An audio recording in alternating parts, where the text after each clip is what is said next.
سو جب ہماری طرح سے ان لوگوں کے پاس امر حق پہنچا تو اس میں شب نکالنے کے لیے یوں کہنے لگے کہ ان کو ایسے کتاب کیوں نہ ملی جیسا موسیٰ علیہ السلام کو ملی تھی. یہ ایسے الٹے سلٹے باتیں کرنے والے نہ ہاتھ کو آتے نہ بات کو مانتے.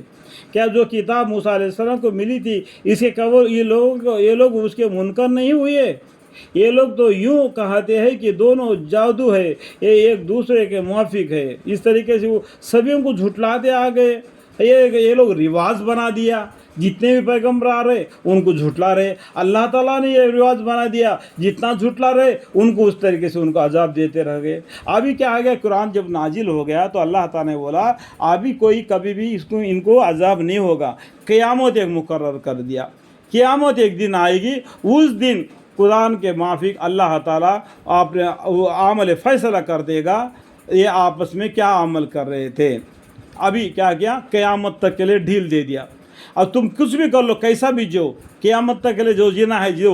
جب زندگی حیات ہے، دنیا میں زندگی ہے، مرنے کے بعد قبر میں جائے گا وہ برزخ کی زندگی ہے. اس کے بعد میں جی اٹھے گا وہ قیامت کی زندگی ہے. اس کے بعد میں حساب کتاب ہوگا، جنت اور دوزخ ہوگا، وہ اللہ کا فیصلہ ہوگا. اس کے بعد میں وہ جنت میں رہیں گے، دوزخ میں رہیں گے. کس کو کیا کرے گا وہ اللہ بہتر جانتا ہے. اس میں ہم کوئی دخل نہیں دے سکتے، اللہ کی مرضی ہے. نہیں تو ان سب کو پھر دوبارہ فنا کر دے اللہ تعالیٰ، دوسرے مخلوق کو بنا کے دنیا میں بھیج دے، وہ اللہ کی مرضی ہے. جس طریقے سے دنیا میں پہلا کون تھے؟ جنوں تھے. جنوں کو ختم کر کے اللہ تعالیٰ نے انسان کو بنا دیا. کیا پتہ کہ اللہ تعالیٰ نے ان کا فیصلہ کر کے کوئی جنت کو بھیج دے گا. اس کے بعد میں اللہ تعالیٰ پھر کیا اپنا سوچ وچار کریں گے. قیامت میں کے بعد میں ابھی کوئی بھی دنیا میں دوسرا کوئی پیدا نہیں کرے گا. وہ کچھ یہ بڑی لمبی بات ہے، ہمارے سمجھ سے باہر ہے. ہم کو اتنا ہی گنا کھانا چاہیے جتنا زمین کے اوپر ہے. گنا اتنا ہی کھانا ہے جتنا زمین کے اوپر ہے. اندر کا حصہ کھانے لگو گے تو ابھی سب کو معلوم ہے کہ منہ میں کیا آئے گا.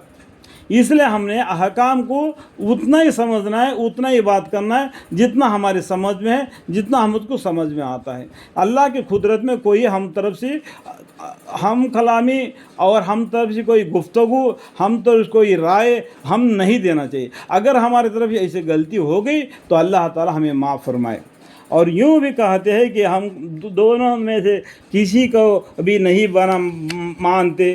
آپ کہہ دیجیے کہ اچھا تو علاوہ توریات و قرآن کے تم کوئی اور کتاب اللہ کے پاس سے لے آؤ جو ہدایت کرنے میں ان دونوں سے بہتر ہو.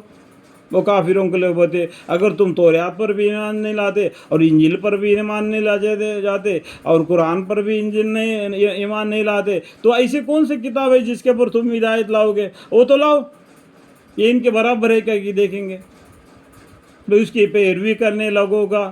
اگر تم اس دعوے میں سچے ہو تو لے آؤ، اگر نہیں تو متیا ہو کے آ جاؤ اسلام کے اندر پھر اور قرآن کو مانو اور ایک پیغمبر محمد مصطفیٰ صلی اللہ علیہ وسلم کو مارو. کلمہ پڑھو طیب لا الہ الا اللہ محمد رسول اللہ صلی اللہ علیہ وسلم.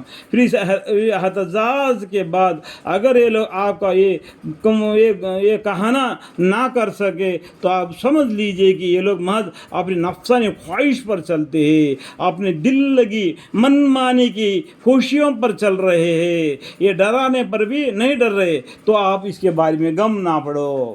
اور ایسے شخص زیادہ کون گمراہ ہوگا جو اپنی نفسانی خواہش پر چلتا ہو. یعنی جو پیغمبر بتلاتے وہ بات کو چھوڑ کر اپنا دل جو مانتا ہے. دیکھو ہر انسان کی نفس ہوتا ہے نا، وہ کبھی بھی غلط راستے پر دکھاتا ہے. ہر انسان کے نفس کبھی بھی ہو غلط راستے پر دکھلاتا ہے. لیکن جس کی اللہ تعالی نے جس کی نفس پر رحم فرمائے وہ بڑھ کر بہتر ہے. اللہ تعالیٰ اس کی نفس کو ہدایت دینا چاہیے اور اس کو دل دماغ کو ہدایت دینا چاہیے. اللہ کے قبض قدرت میں ہے ہدایت کا دینا یا نہ دینا. اللہ تعالیٰ سے ہمیں دعا ہے مجھے، میرے بیوی، میرے بچے، میرے پورے خاندان وسیلہ تا قیامت نسل و نسل ان سب کو توفیق ہدایت دے اور رحم فرما اور آپ کی فضل ان پر عطا فرما. یا اللہ مالک میری دعا کو قبول اور منظور فرما. اور یہ شخص زیادہ کون گمراہ ہوگا جو اپنے نفسانی خواہش پر چلتا ہو بدون اس کے کہ من جانب اللہ کوئی دلیل اس کے پاس ہو.